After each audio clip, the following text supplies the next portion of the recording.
eu sou Giovana Rossin e estou aqui na Drone Show, a primeira feira específica do Brasil em São Paulo. Confira agora as novidades do setor.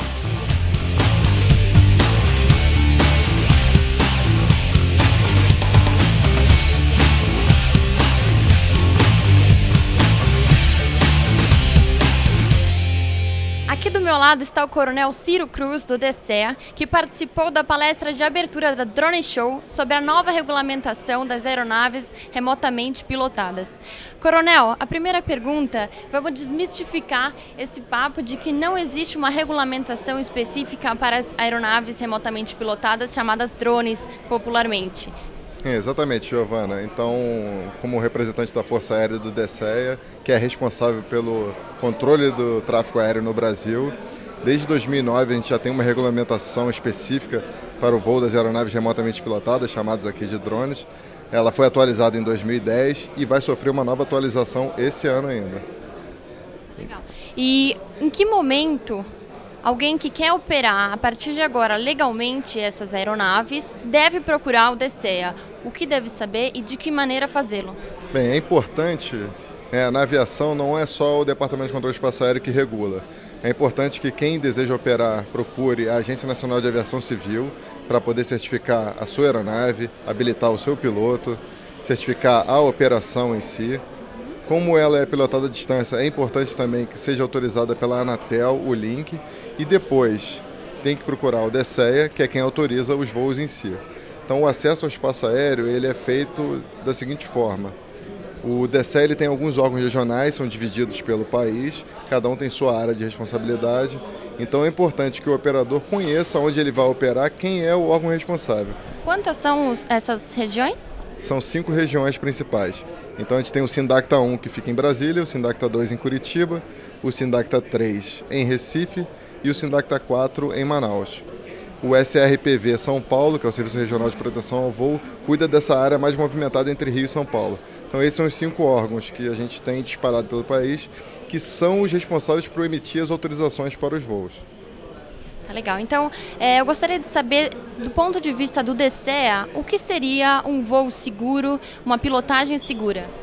Então, a gente entende que a empresa que está propondo a prestar esse serviço tem que seguir todos esses passos, né? Tem que ter um sistema de gerenciamento da segurança operacional, tem que ter todos os seus elementos certificados e tem que atender às normas estabelecidas pelo DCEA, que elas já garantem um voo num espaço aéreo que não vai conflitar com outras aeronaves, vai proteger as pessoas no solo.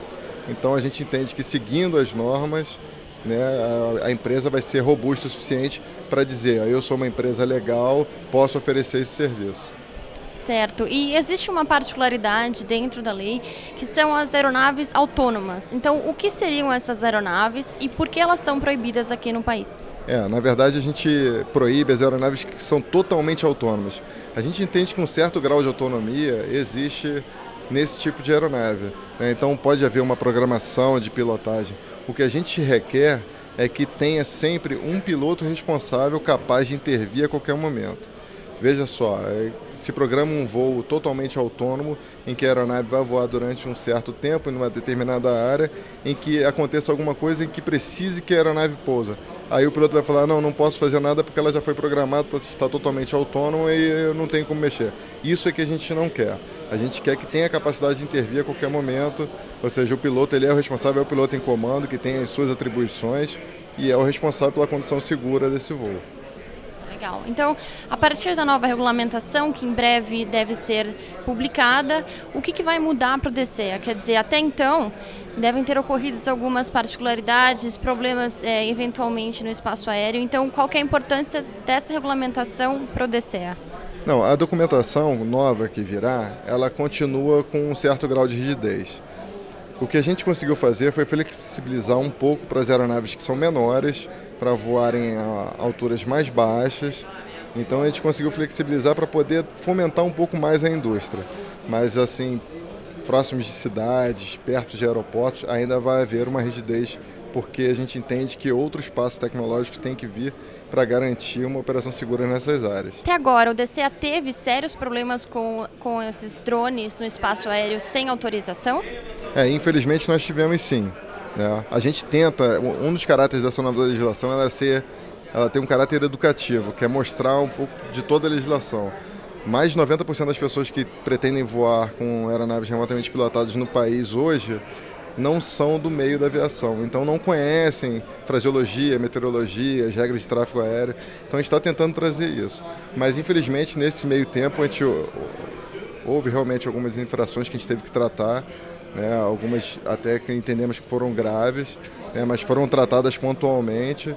E a gente entende que, se aproximando mais dos operadores, né, que pretendem usar esse tipo de aeronave, a gente consiga esclarecer, tirar as dúvidas e mostrar a importância de seguir o espaço ali para que os outros usuários do espaço aéreo, né, a gente sabe, né, a aviação é considerada um dos meios de transporte, se não for o mais seguro do planeta, né?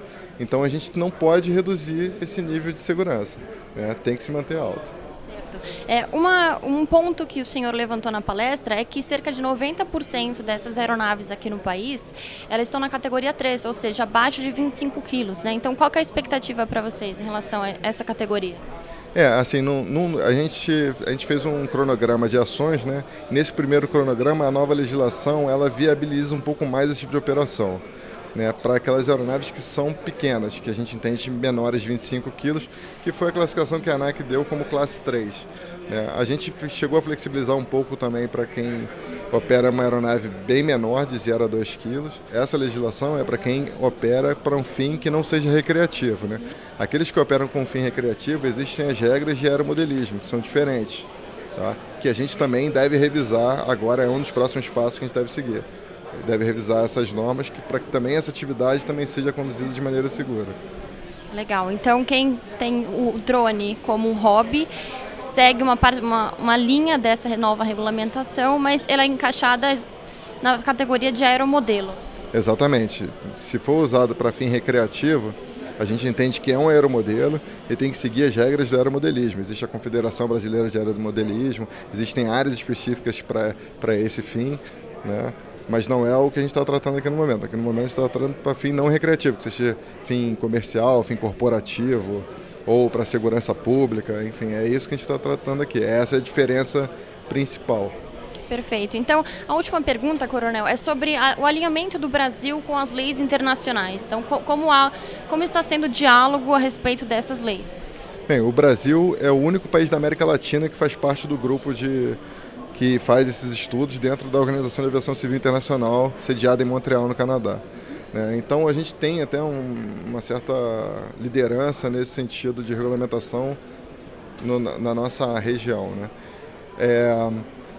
A OASI, ela tem tentado, junto com todos os países no globo, né, são 191 países que são signatários, tentar harmonizar as regulamentações para que não haja o caso de você sair do Brasil e for operar, por exemplo, na Argentina, ou for operar no Peru e você enfrente regulamentações diferentes.